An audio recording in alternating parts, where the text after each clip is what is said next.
Assalamualaikum warahmatullahi wabarakatuh. Waalaikumsalam warahmatullahi wabarakatuh. Alhamdulillahirobbilalamin wa syukurillah walimatillah. Alhamdulillah fatailah bilallahiladzim. Ketemu lagi sama ayah, sama siapa ini? Dedek siapa namanya? Uma lagi Fali. Oke, kalau yang itu siapa itu? Yang belakang? Uma Bina Hotel. Yang itu lah. Ini lah Mbak Bila. Afan. Ya iya, mbaknya siapa? Mbaknya Dedek. Oke, alhamdulillahirobbilalamin. Alhamdulillahirobbilalamin. Ayo udah. Mau tidur yuk. Stay. Ayo. Belum ada. Doamu bubuk dulu. Dedek ya Allah. Doamu bubuk.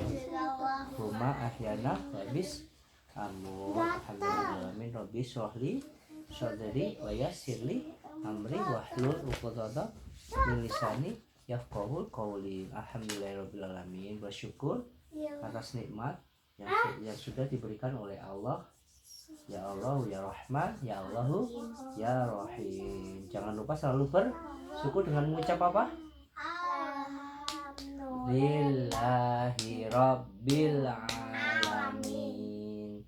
Ya Allah itu yang Maha Rahman, yang Maha Rahim, yang menguasai langit, yang Maha menguasai bumi. Salam. Ayo pilih masuk atau ditarik.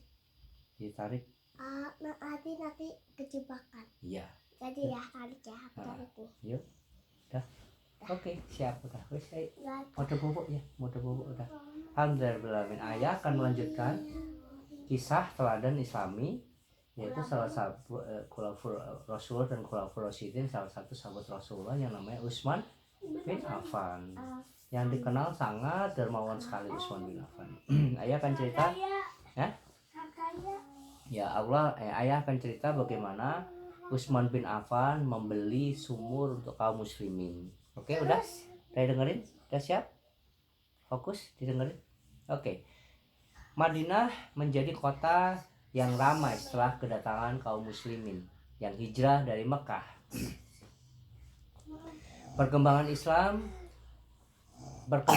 di kota itu sangat pesat sekali. Warga Madinah berbondong-bondong memeluk Islam karena keindahan ajaran yang disampaikan oleh Rasulullah Shallallahu Alaihi Wasallam.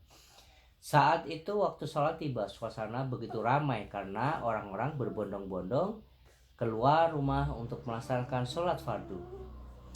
Pada waktu itu di Madinah hanya ada satu sumur yang dimiliki oleh seorang Yahudi. Sumur tersebut menjadi andalan warga Madinah untuk memenuhi kebutuhan akan air.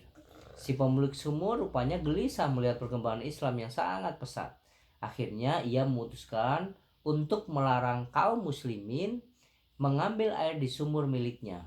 Kontan saja, hal ini membuat kaum muslim menjadi panik sebab tidak ada lagi sumur yang bisa mereka pakai. Bagaimana ini? Tanpa sumur itu, bagaimana kita bisa mendapatkan air?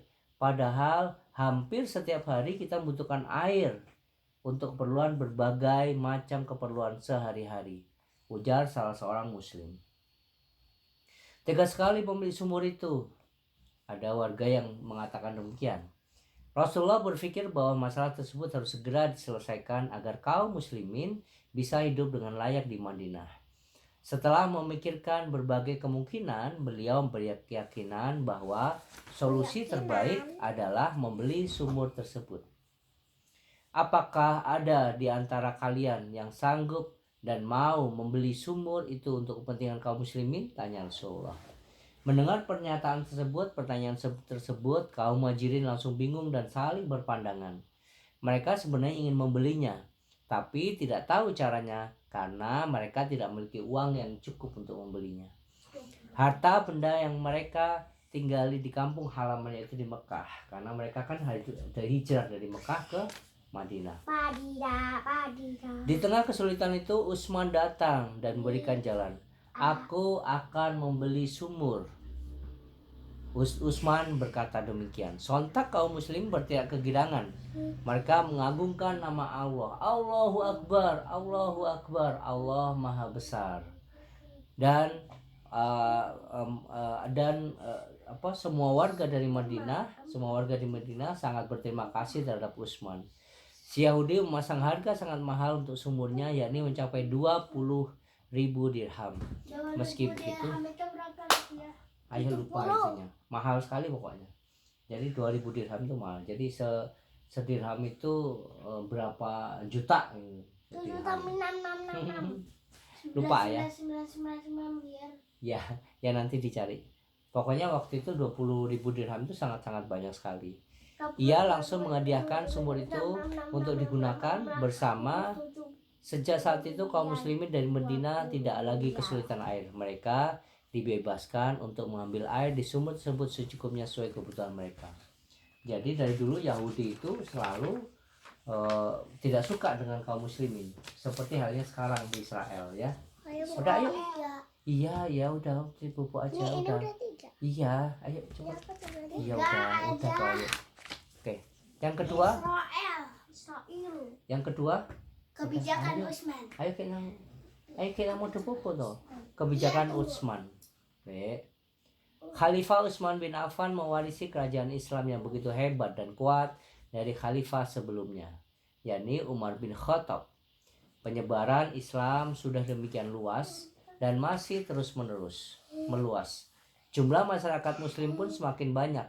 Hal ini tentu saja sangat menggembirakan. Namun rupanya besarnya jumlah kaum muslim yang tersebar di berbagai daerah mendatangkan tantangan tersendiri, yakni perihal ragam bacaan Al-Quran. Orang-orang yang baru memeluk Islam di berbagai daerah itu memiliki dialek dan gaya masing-masing dalam membaca Al-Quran. Hal ini ternyata berpotensi menimbulkan perpecahan umat, sebab masing-masing merasa bacaannya paling benar. Hai, kenapa bacaanmu seperti itu? Kau salah, mari aku ajarkan cara yang benar dalam baca Al-Quran, seru salah satu kaum muslim. Enak saja, bacaanku sudah benar, bacaanmu itu yang salah. Aku belum pernah mendengar bacaan seperti itu, ujar yang lain. Kabar tentang pertentangan yang semakin meluas ini akhirnya didengar oleh Khalifah Utsman. Ini adalah masalah serius. Keaslian serta kesucian Al-Quran harus tetap terjaga dan persatuan umat harus tetap kuat. Aku tidak boleh sembarangan dalam menyelesaikan masalah ini, pikir Khalifah Utsman. Setelah memikirkan dengan matang, ia berhasil menemukan solusi. Ia segera memanggil Zaid bin Sabit untuk meminta bantuan. Zaid adalah salah satu sahabat sekaligus juru tulis Al-Quran. Wahai Zaid, saat ini sedang terjadi kegelisahan di antara kaum muslimin perihal perbedaan tentang bacaan Al-Quran. Masalah itu sulit terhindarkan karena memang pemeluk Islam berasal dari berbagai daerah. Mereka memiliki dialek dan cara masing-masing yang tidak bisa diperdebatkan. Tapi aku berhasil menemukan cara untuk mengatasinya. Aku membutuhkan bantuanmu untuk melaksanakan solusi itu, hal jelas Khalifah Utsman. Bantuan apa yang bisa saya lakukan, wahai Khalifah? Tanya Zaid dengan nada yang sopan. Kumpulkan semua lembaran Al-Quran, lalu salinlah ke dalam satu kitab saja, ujar Khalifah Utsman. Zaid mengangguk-angguk. Ia menyanggupi perintah Utsman. Menyalin Al-Quran adalah keahlian utamanya. Zaid segera melaksanakan perintah Utsman dengan dibantu sahabat-sahabat lainnya. Ia mulai mengumpulkan dan menyalin lembaran-lembaran Al-Quran dengan tekun. Salinannya itu terkumpul dalam satu kitab atau mushaf. Khalifah Utsman sangat puas dengan hasil kerja Zaid. Kitab itu hendak ia jadikan sebagai standar Al-Quran untuk seluruh daerah. Kitab tersebut selanjutnya dikenal dengan nama Mushaf Utsmani. Khalifah Utsman mengeluarkan kebijakan tegas demi menjaga kesucian Al-Quran dan persatuan umat. Ia memerintahkan para gubernurnya untuk membakar lembaran-lembaran Al-Quran yang tidak sesuai dengan salinan yang ditulis oleh Zaid bin Sabit. Jadi Zaid bin Sabit itu yang menulis Al-Quran, tapi yang menyuruh mengumpulkan semua mushaf-mushaf Al-Quran adalah kebijakan Utsman bin Affan. Wahai para gubernurku, gunakanlah mushaf yang telah dikerjakan oleh Zaid bersama sahabat-sahabatnya ini. Abaikan dan musnahkanlah lembaran-lembaran Al-Quran yang tidak sesuai dengan mushaf tersebut. Titah kalimat Utsman dibakar. Para gubernur tanpa ragu segera melaksanakan perintah tersebut. Sejak saat itu perselisihan dalam bacaan Al-Quran pun mulai reda. Mereka telah memiliki satu mushaf Al-Quran dan yang huruf dan tulisannya persis sama untuk seluruh daerah. Itu mengapa ada mushaf Al-Quran, karena Utsman bin Affan yang ini. Alhamdulillahirabbil alamin wa syukurillah. Udah tuh. Ada, udah. Udah 3. Udah. Udah ya, oke. Alhamdulillahirobbilalamin. Kita udah membahas dua hal sumur untuk kaum muslim. Oh 2. Ya 2. Tambah 1 lagi. Oh ya, oke, tambah 1 lagi. Jadi ayah akan membahas 3 sumur umat muslim. Oke. Sumur umat muslim toh. Udah kita. Sumur umat muslim, kebijakan Utsman dan azab nampar jenazah Utsman. Ya nanti.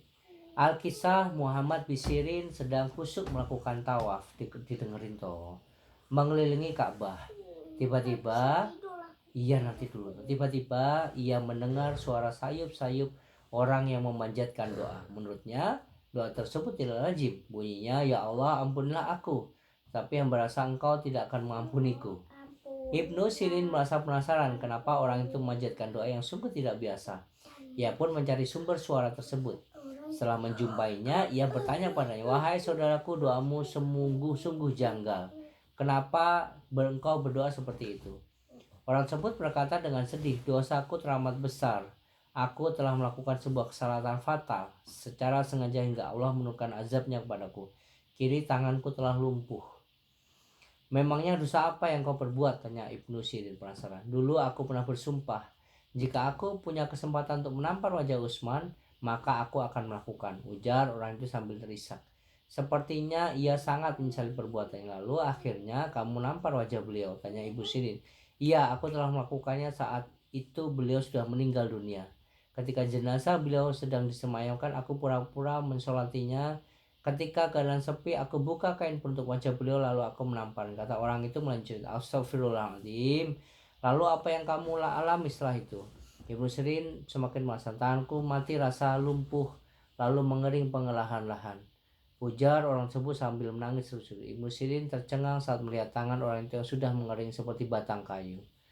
Masya Allah, itu ya. Jadi kita itu harus punya adab kepada orang-orang yang soleh, orang soleh itu siapa, ustaz dan sebagainya. Alhamdulillah. Kalau ada yang meninggal, kalau aku dibuka kainnya, tangannya nggak boleh dipegang. Iya, ya nggak boleh. Kenapa? Ya nggak boleh. Buat apa mau dipegang?